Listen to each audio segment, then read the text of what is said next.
सचिव विक्रम मिस्री ने 7 प्रतिनिधि मंडलों में से 3 के सदस्यों, सांसदों और पूर्व सांसदों को इस मामले की पूरी जानकारी दी। केंद्र सरकार पाकिस्तान की मंशा और आतंकवाद के प्रति भारत की प्रतिक्रिया के बारे में अंतर्राष्ट्रीय समुदाय को बताने के लिए 7 बहुपक्षीय प्रतिनिधिमंडल विदेशों में भेज रही है। यूएई से जो पहले शिष्टमंडल का दौर शुरू है, आज ही आदरणीय संजय झा जी के नेतृत्व में एक शिष्टमंडल मलेशिया, इंडोनेशिया, सिंगापुर जैसे देशों के दौरे पर भी जा रहा है और इसके बाद लगातार जो बाकी डेलीगेशंस हैं वो भी अलग अलग मुल्कों में जाएंगे। और ये एक ऐसा निर्णय है जब पाकिस्तान झूठे मनगढ़ंत दावे और भारत पर जबरन हमला करने के आरोप लगा रहा हो।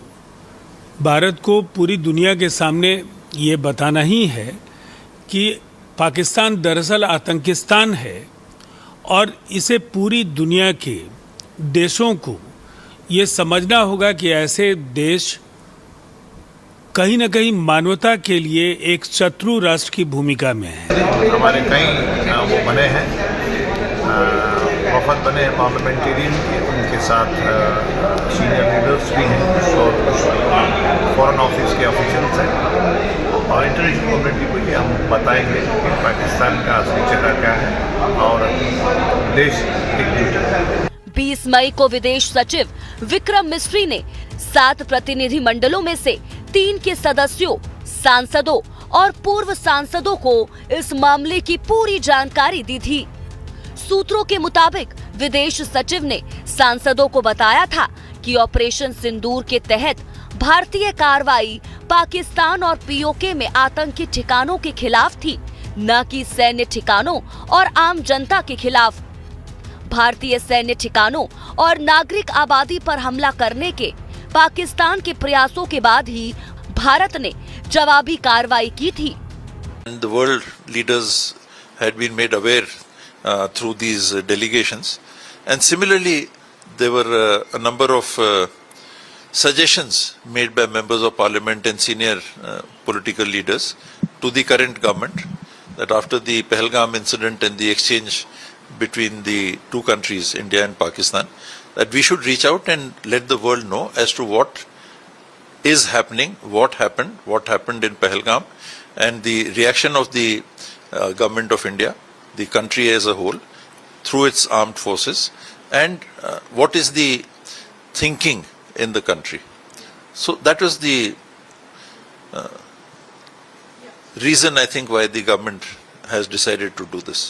विक्रम मिस्री ने सांसदों को ये भी बताया था कि 22 अप्रैल के पहलगाम आतंकी हमले की स्वतंत्र जांच के लिए पाकिस्तान के प्रस्ताव पर भारत तैयार क्यों नहीं हुआ। मिस्री ने कहा कि पाकिस्तान ने पहले भी सबूतों को नजरअंदाज किया था। 26/11 के मुंबई आतंकी हमले और 2016 में पठानकोट हमले के बाद जब भारत ने उसे दस्तावेज सौंपे थे, तब पाकिस्तान ने कुछ नहीं किया था। It is a continuation and repetition of what has happened before, when the Bombay Taj massacre took place, in which more than I think about 166 people lost their lives. Even then, after the incident, not only were people put to justice, hangings were done, other elimination was done, resignations were there. The Central Home Minister had given his resignation, probably the Chief Minister and the Home Minister of Maharashtra had given their resignations.